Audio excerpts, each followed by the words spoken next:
Hello தோழா. Hello தோழா. இன்னைக்கு நம்ம என்ன பார்க்க போறோம்? வைரல் வீடியோ ஒன்று பத்தி பார்க்க போறோம். சேனல்னாலே வைரல் வீடியோ தான். ஆமா. சொல்லுங்க, என்ன viral video? Dinakaran, Paul Dinakaran அவங்களோட mrs mrs Evangeline Dinakaran, Evangeline Paul Dinakaran. ஆமா, அவங்க தான் கனடா போயிருக்காங்க. அவங்க ஐயோ, அங்க ரொம்ப குளிரா இருக்குமே. அவங்க வீடு வேணும்னு சொல்லி ஜீசஸ் கிட்ட வேண்டிக்கிறாங்க. சரி. வேண்டிக்கிறாங்க.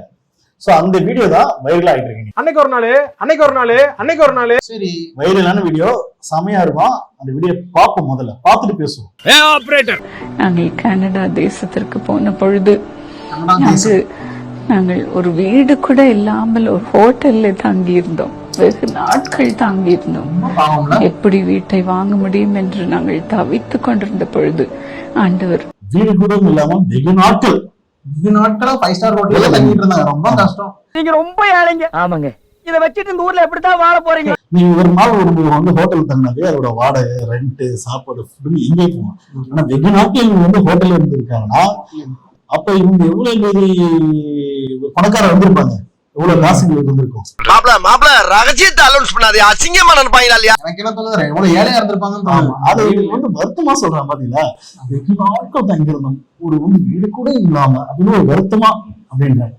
சரி, பாவமா அப்படின்னு ஜீசஸே மனம் உடைங்கிற மனம் வந்து ஜீசஸ் மனம் முடிக்க, ஐயோ இவ்வளவு கஷ்டப்படுறாரு, ரொம்ப பாவம் அப்படின்னு ஜீசஸே பாக்குற அளவு ஆயிடுச்சு. அது கனடால ஒரு வீடு கொடுத்துறாரு. ஆமா, சரி, அப்ப அடுத்துதான் சொல்றேன். தவித்துக் கொண்டிருந்த பொழுது ஆண்டவர் ஒரு வழியை எங்களுக்கு காட்டினார். லோன் எடுத்து ஒரு அழகான வீட்டை வாங்கும்படி கர்த்தர் செய்தார். ஒரு காரையும் காரு வீடு இல்ல, அதுவும் ஒரு அழகான வீடு. ஆமா, அந்த வீட்டுக்கு போர்ட்டிகா இருக்கிறதுனால அழகு இல்லைன்னு சொல்லிட்டு அங்க ஒரு காரும் வர. என்னம்மா நீங்க இப்படி பண்றீங்களம்மா? அது எப்படி தெரியுமா, ஒரு இரவுல ட்ரீம்ல ஒரு ஏஞ்சல் வந்து என்னிடத்துல என்னை தட்டி எழுப்பினான். எழுந்துரு. முதல்ல கர்த்தர்ட்ட கேட்டுன்றாங்க, இப்ப அது ஏஞ்சல் வந்து எழுப்புதுன்றாங்க. ஒரு ஏஞ்சல் மூலமா வந்து அம்மா வந்து படுத்துட்டு இருக்கிறாங்க, தூங்கிட்டு இருக்கும்போது எழுந்துரு சொல்லி வந்து தட்டி வந்து இது பண்ணிருக்காங்க. எழுந்துருமா, என்ன காரு வேணும் சொல்லி அப்படி கேட்டதா பேசிட்டு இருக்காங்க. உனக்கு எப்படிப்பட்ட கார் வேணும்னு சொல்லு என்று சொன்னான். நான் உடனே எழுந்து உட்கார்ந்த பொழுது அவன் சீக்கிரம் எனக்கு நான் சீக்கிரமா போகணும் என்று சொன்னான். அதனால வீட்டுல மாடிப்படியிலிருந்து கீழே ஓடி போய் ஒரு கார் பேம்ப்லெட் ஒன்று இருந்தது, அதை எடுத்து அந்த காருடைய படத்தை காண்பித்து என்ன கலர் கார் வேண்டும் என்று கூட அந்த தேவதூதனிடத்துல சொன்னேன். பாத்தீங்களா, சாய்ஸ் எல்லாம் கொடுத்திருக்காரு, எந்த மாதிரி கார் வேணும்னு சொல்லிட்டு. கனவு சித்தப்பா, அதை விடு. ஏண்டா கனவா இருந்தாலும் ஒரு நியாயம் வேணாமாடா? இதோட இன்னொரு விஷயம் என்னன்னா, அவங்க என்ன சொல்றாங்கன்னா, கார் பேம்ப்லெட் எப்படி வீட்டுக்குள்ள வந்திருக்கும். கார் வாங்கணும் ஒரு ஆசை. அப்ப இவங்க ஆல்ரெடி வந்து 4 கடல் ஏறி இறங்கி பாத்துக்கிறாங்க ஷோரூம்ல போயிட்டு. அதேதான். அவன் உடனே அதை வாங்கி கொண்டு புறப்பட்டு போனான். அன்றைக்கு காலையில எழுந்த பொழுது என் கணவர் கூட என்னிடத்துல கேட்டார். முதல் எழுந்த உடனே சொன்னாங்க, உனக்கு எப்படிப்பட்ட கார் வேணும் இவாஞ்சலின் என்று சொன்னார்கள். நைட்ல கனவுல பேசும்போது அதே மாதிரி அவருக்கு பேசுறாரு. சொல்லி அனுப்புறதாண்டா. யார் சொல்லி? டாக்டர் சொல்லி அனுப்புறாரு. எனக்கு என்ன தோணுதுன்னு, அனைவரும் அந்த ஏஞ்சல் அனுப்பி இவள்கிட்ட கேட்டு அந்த ஏஞ்சல மறுபடியும் அவங்க ஹஸ்பண்டுக்கு அனுப்பி ஹஸ்பண்ட் நிறைய காசு சொல்லி வாங்க சொல்லியிருப்பாரு. அதுதான் அப்படி நீங்களா புரிஞ்சு தொழில பிக்கப் பண்ண பாருங்கடா. என் உசுர வாங்காதீங்க. பாப்போம் அடுத்து என்ன சொல்றாரு.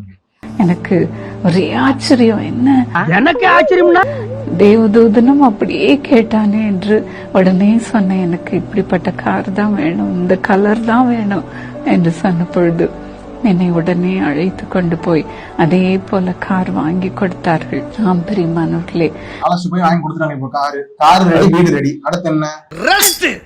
ஆனா அந்த அம்மா கண் கலங்குறத பார்த்தா நமக்கே கண்ணீர் வருதுங்க. ஏன்னா உருட்டப்படி அப்படி கண் கலங்கி உருகி ஒரு பேசக்கூடிய விஷயம் இருக்கு.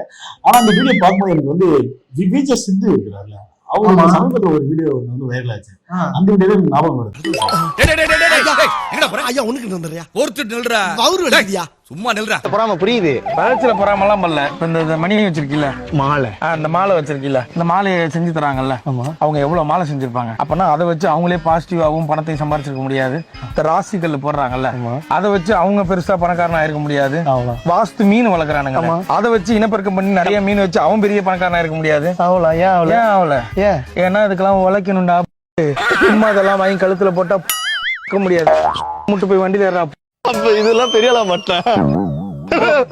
வளர்ச்சாதான் முன்னேற முடியும். மனுஷன் வச்சாதான் முன்னேற முடியும். இப்ப விஜய் சேதுபதி பேசின டோன் பாத்தீங்கன்னா கொஞ்சம் ராவா இருந்தாலும் ஆனா பேசின கருத்து என்னமோ உண்மைதான். உழைச்சாதான் எதா இருந்தாலும் வாங்க முடியும், வீடோ காரோ யாரா இருந்தாலும். ஆனா இந்த அம்மா கூட உழைச்சுதான் வந்து பேசுறாங்க. ஏன்னா அவங்க பேசுறதே சாதாரண விஷயம் இல்ல. அதுக்குன்னு உழைப்பாங்க. ஆமா, அதுக்குன்னு ஒரு கேமரா செட்டப் எல்லாம் போட்டு உழைச்சுதான் பேசுறாங்க. அந்த வீடியோ பாக்குறவங்களும் அது மூலம் மணி ஏர்ன் பண்றாங்க. அப்புறம் ஏன்டா ஏன் இதே மாதிரி நீங்களும் கனவுல ஏதாவது நினைச்சு ஏதாவது வேணும்னு நினைச்சீங்கன்னா கமெண்ட்ல பண்ணுங்க. கண்டிப்பா ஏஞ்சல் வரும்.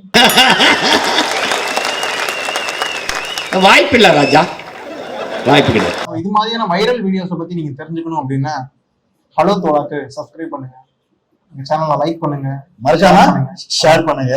உங்களோட சப்போர்ட் எங்களுக்கு தாங்க. நன்றி, வணக்கம்.